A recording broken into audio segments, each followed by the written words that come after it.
Hello everybody, welcome back to HardReset.Info channel. Today I'll show you how to easily close games on Nintendo Switch 2.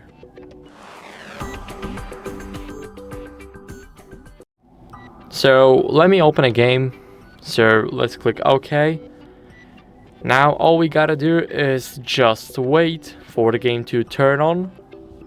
I'll show you guys how to quit once the game loads, so I'll see you guys then.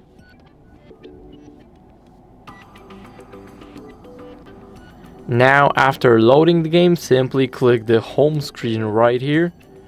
And now here, as you guys can see, we have our avatar playing. So click on the game, click close software and click close. Now the game is closed and you're ready to go. So thank you guys for watching. Make sure to leave a like, subscribe, and see you next time. Bye.